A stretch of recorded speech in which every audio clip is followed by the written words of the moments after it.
Everly Moncrief had never known what it was like to be heard. She grew up in rural Alabama, the daughter of a widowed mechanic and a waitress who only rested on Sundays. When she landed an internship at one of the biggest advertising agencies in the country, up in Chicago, she thought talent would be enough. But instead, she found doors shut in her face, arrogant stares, and a name badge that might as well have read, Invisible. They told her to keep quiet, sent her out for coffee, and made her swallow laughter behind closed doors. Day after day, she was reminded that she didn't belong there. Until one chaotic day, when she was left alone in front of the agency's top executives. And without even realizing it, she did the unthinkable. With an old tablet, a shaky voice, and a kind of courage she didn't even know she had, Everly flipped the script. She put the arrogant ones in their place with grace. She stunned millionaires with simple ideas. And without raising her voice, she earned it all. But the most powerful moment was still to come. The woman no one saw coming would soon become the force behind a transformation that echoed across the country. Subscribe to the channel now to hear the story of someone who faced humiliation with elegance and silenced giants by saying what no one else dared to. Everly Moncrief walked through the revolving doors of Davenport and Miles with her head held high and a knot her chest. She wore a plain navy blue dress, bought in a hurry at a thrift store back in Alabama, with the price tag still tucked under the collar. No one at the agency knew, but she had sold her grandmother's ring just to afford the move to Chicago. And even though her heart was full of hope, she quickly learned that in that glass tower, kindness was mistaken for weakness. On her first day, they gave her a chair far from the table. On the second, they sent her for 5 coffees, and don't mess up the names this time. On the third, they laughed at her accent. She didn't respond. She just smiled and took notes, with the quiet patience of someone who had learned to survive without making noise. Without knowing it, she was being tested, judged, ignored. That constant humiliation felt like part of the job, a job she never signed up for but had to endure. Preston Arledge, the creative director, was the walking definition of corporate ego, charming at events, ruthless behind closed doors. Always dressed in tailored suits, sunglasses hanging from his collar, and the smug attitude of a millionaire who thought the world owed him something. When he looked at Everly, he saw just another extra. He never bothered to learn her name, calling her coffee girl or simply, "Hey you." Her coworkers didn't help either. They joked about her hair, her worn-out shoes, the lunchbox she brought from home. One time, someone left a sticky note on her screen that said, "Does the intern answer phones too?" She pretended not to care, but every little jab left a mark. Still, she kept going, because Everly carried a secret. Her dreams were way too big to fit in the box they tried to stuff her into. When no one was around, she'd read old reports, study award-winning campaigns, and quietly watch how the directors communicated. She was preparing. While everyone else underestimated her, Everly soaked up everything like a sponge, without knowing that one day, all of it would become her greatest weapon. Her rented basement room, in the home of an elderly Polish lady, turned into a classroom every night. And it was there, between secondhand books and reheated coffee, that she sketched out the campaign that would change her life. Her mother used to say, "Sweetheart, if life doesn't give you a microphone, stand on the table and speak up anyway." Everly believed in that. She just didn't know when her chance would come. But she had a feeling it would, and that it wouldn't come in the way she expected. Deep down, the hardest part wasn't the daily humiliation, it was being completely overlooked.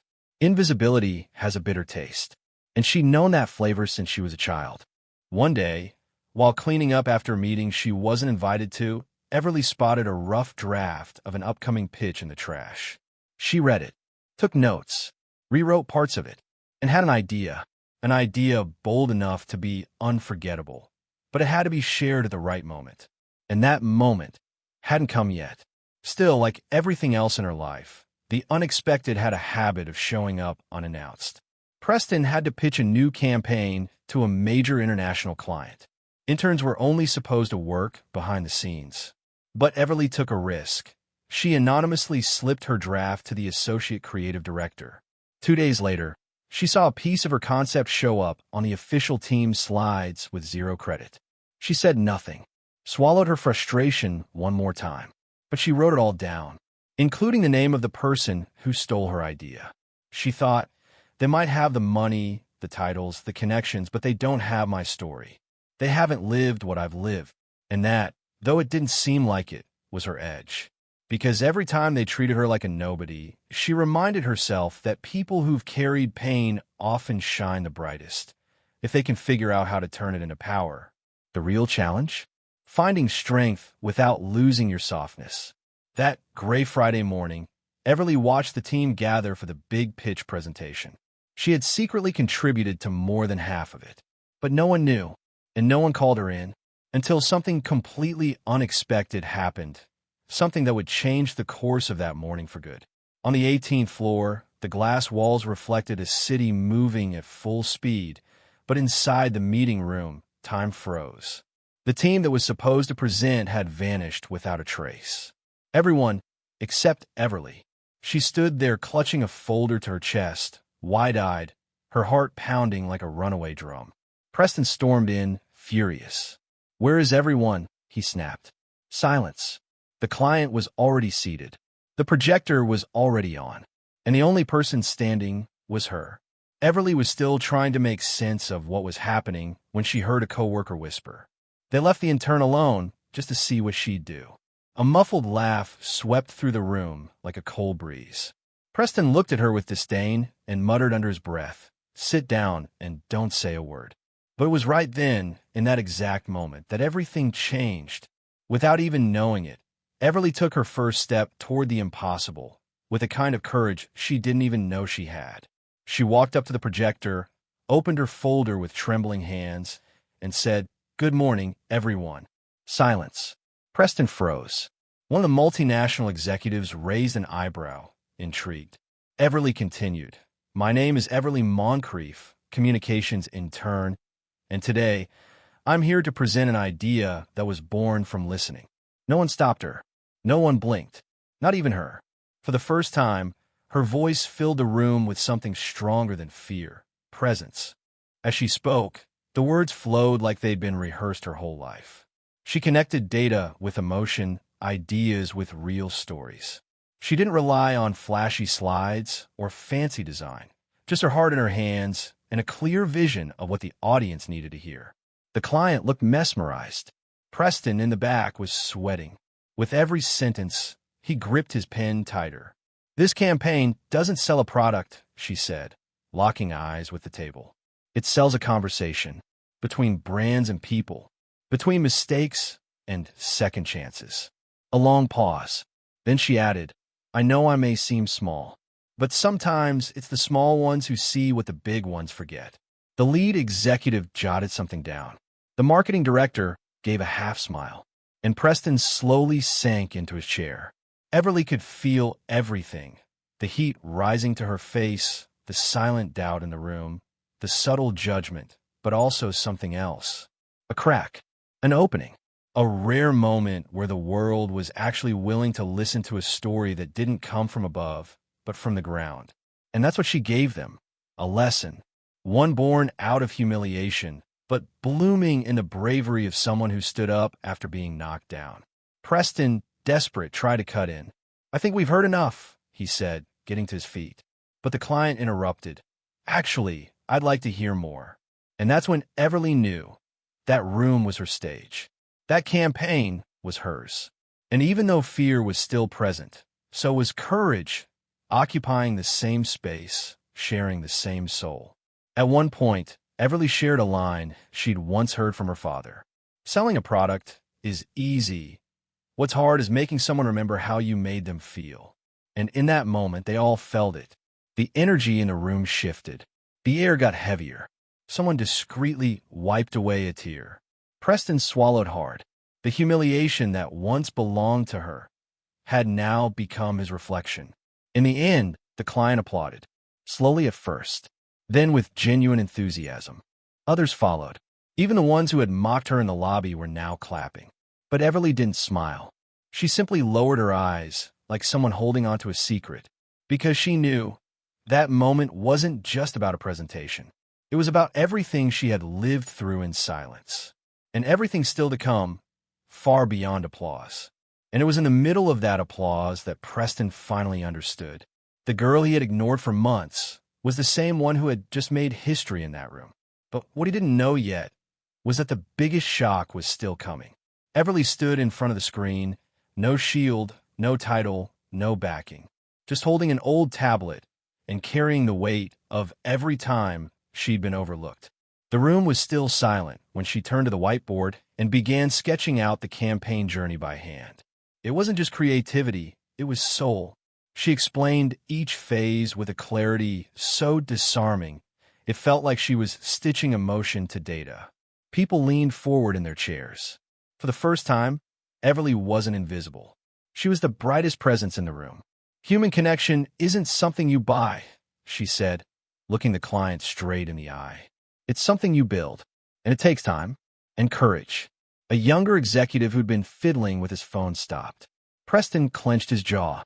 That presentation, the one that was supposed to be a disaster, was quickly becoming the event of the year. Without even trying, Everly was giving that room a lesson, one that money, degrees, or last names couldn't teach. She started using real-life examples, stories of small business owners, single moms, young people with no opportunities, the very people the campaign was meant to reach. While everyone else worries about metrics, all they want is to feel heard, she said. The lead executive took notes like her life depended on it. The client's head of marketing began nodding in agreement. Every line Everly delivered hit the mark. And somewhere between shock and awe, recognition was born. At the back of the room, Preston tried to keep his composure, but his eyes betrayed him. Everly noticed. Still, she didn't stop. She knew this wasn't just a pitch. It was her story, told through the language of advertising. It was her answer to humiliation, her way of saying, I'm here. And she was, with strength, with truth, with a secret he could never steal, the authenticity of someone who had lived it all firsthand. In one of the most emotional moments, she shared a fictional client based on her dad, a man who, even without money, made his small business thrive through empathy and trust. My father used to say, people don't buy from the richest brand. They buy from the one that listens best. The sentence hung in the air. The silence in the room felt sacred, and every word planted itself like memory in the hearts of those listening. This campaign wasn't just effective, it was necessary. One of the investors stood up and applauded. Alone, then another, and another. Preston's eyes widened. That girl, the one he used to send out for coffee, was now being applauded by millionaire executives. It was like watching a live breakdown of the corporate hierarchy, as if everything he thought he knew about power was being rewritten by a humble intern who never stopped working harder, feeling deeper, risking more. Everly remained calm. She knew better than to get carried away. The humiliation still stung. The weight of being excluded was still there. But something had shifted, a genuine respect in that room, and it made everything worth it. And even without knowing what would come next, she already felt victorious. Because she had defeated the fear, defeated the silence, defeated the lie that she wasn't enough. When she finished, she lowered the tablet, gave a slight nod, and stepped back to the corner of the room. No one called her. No one offered a seat. But now, everyone knew exactly who she was. Preston remained frozen.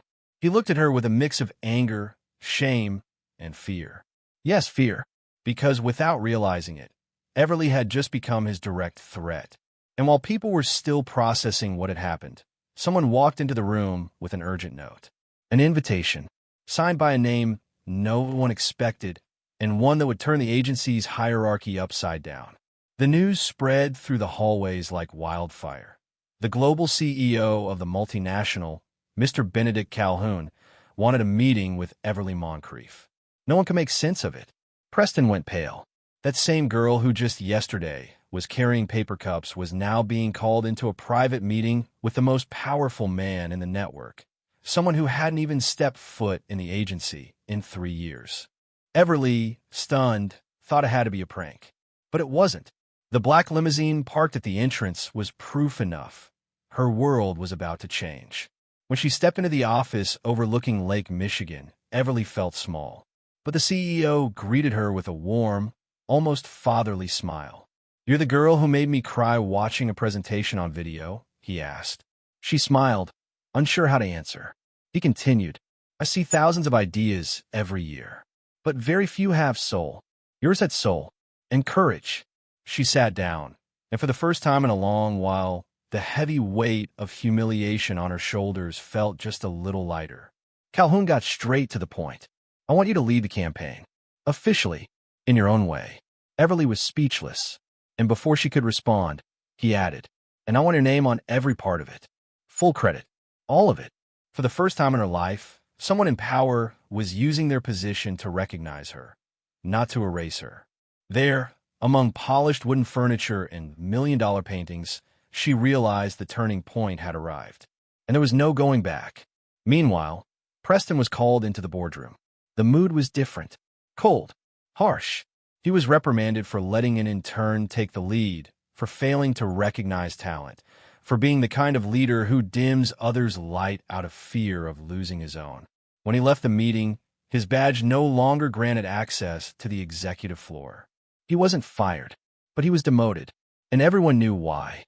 The intern had done what no one else dared. She faced him with intelligence.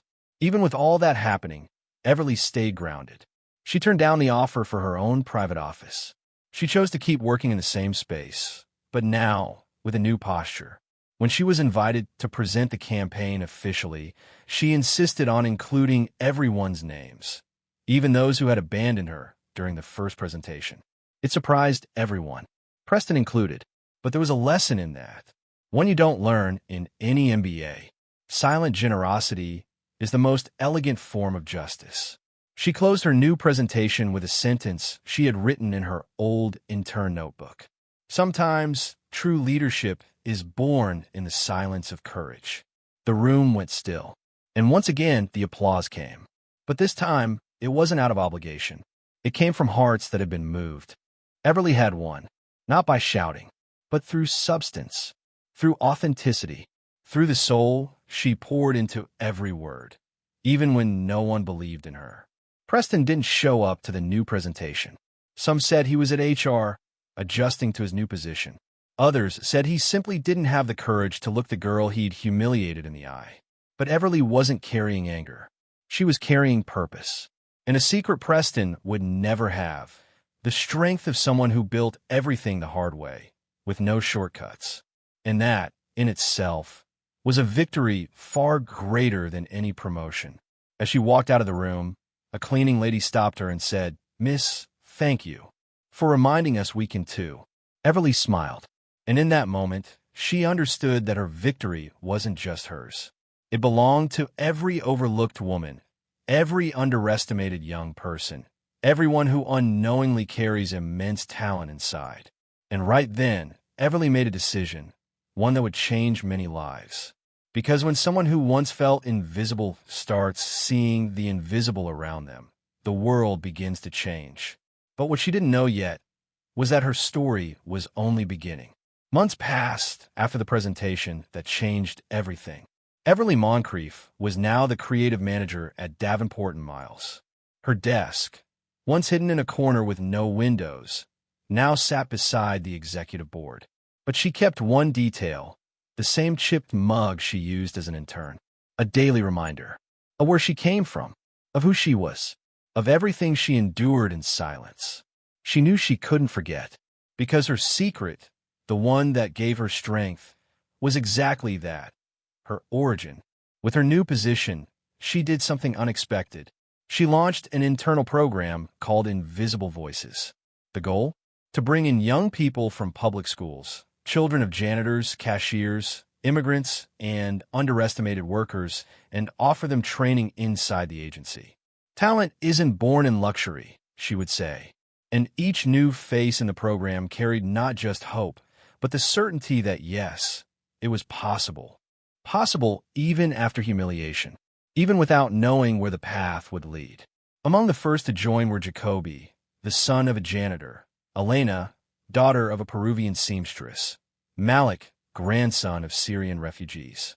Everly talked to each one as an equal, because that's exactly what she was, an equal who made it. And every story she heard only strengthened her mission. The millionaire Calhoun became her mentor, and together they formed partnerships with other companies. The program became a national model. It started right there with her, alone, giving a presentation no one wanted to give. The media, intrigued by her success, began to follow her story. One day, a reporter asked, "Everly, what was your biggest advantage that day?" She paused for a moment, thought carefully, and replied, "My biggest advantage was not waiting for permission. I went because no one else would." The quote went viral. It ended up on T-shirts, on keynote stages. But more than anything, it became a lesson. A lesson for those living on the margins and doubting their worth. In another interview, someone asked how she dealt with the people who once dismissed her. She smiled gently and said, "Life already gave the lesson. No need to add to it." Because she knew, time doesn't just punish, it teaches. And those who mocked her now asked for advice inside a chance. Everly didn't forget, but she forgave, because she didn't want to carry resentment. She carried something lighter, purpose, and purpose weighs far less than ego. At home on the weekend, she still cooked rice and beans the way her mom used to. She'd sit on the small couch in the apartment she refused to upgrade and call her dad back in Alabama. "Sweetheart, I saw you on TV today. Your mom will be so proud." She'd smile, holding back tears.